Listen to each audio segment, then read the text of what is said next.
Speaking of technology, do you have your smartphone with you at all times, and are you constantly checking it? You might be addicted.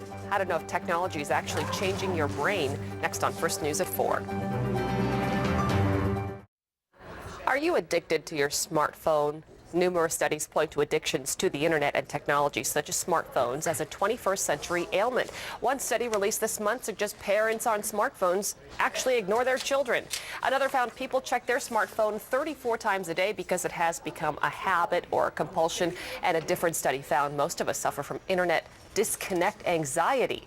In his new book, Your Mind is What Your Brain Does for a Living, author Stephen Fogel explores the power technology has over all of our lives, and Stephen is here to discuss this. A very timely subject. Thank you so much for stopping by. Enjoy being here. You are a true expert about this particular subject. Let's start with cell phones, smartphones. What are the signs that we've actually crossed the line from normal use to actual addiction? If you feel uncomfortable without it. If you don't have your smartphone with you and fear comes all over your life, what am I going to miss out on? What if the what ifs? You are addicted. What about the fact that they've become such an integral part of our lives? It's how we connect with one another. It's how people contact us in the event of an emergency. It's how we check to see how other people are doing. Is that such a bad thing?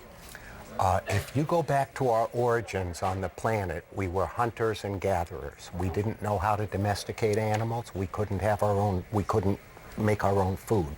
We lived in packs of 30 to 35 people, and your pack was your lifeline.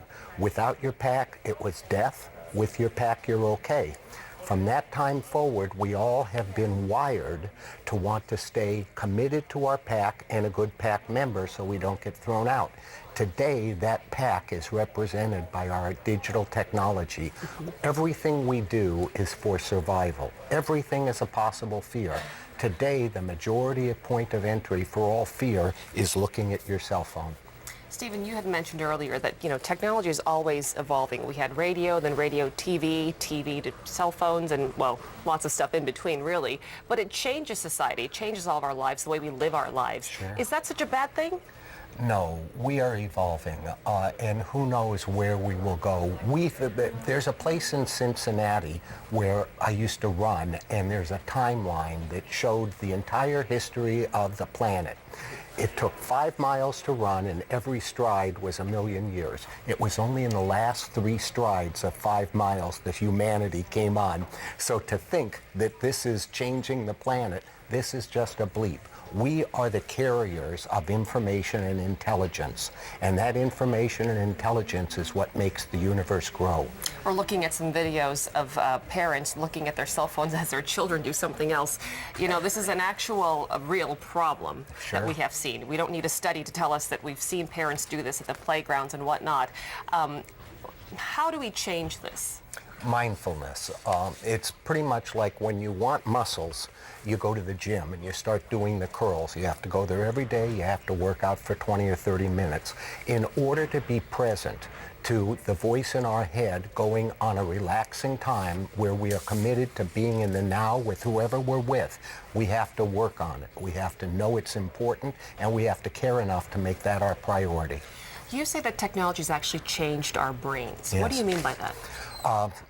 Since the digital revolution, we now are able to see. It used to be that we believed that we only use 10% of our brain, and if you could use the rest, you'd have superpowers. Today, with MRIs and other kind of digital scanning, we see that there's electrical currents or activity in every part of our brain, not a part that's not used. So we now know that what's in place is literally trillions of neurons. The neurons bounce around, they work together, they form groups. As soon as a good group forms, a new idea comes. So in the same way, if we take piano lessons, the first time we play the scales, in general, it's hard. Do it 20 minutes a day for a year, you can play like a whiz. That's because the neuroplasticity, the neurons organize themselves in a fashion and get used to it. And different groups, like if you're going to play the piano, you need hand coordination, you need eye coordination, you need rhythm. Those are all different parts or components of the central nervous system.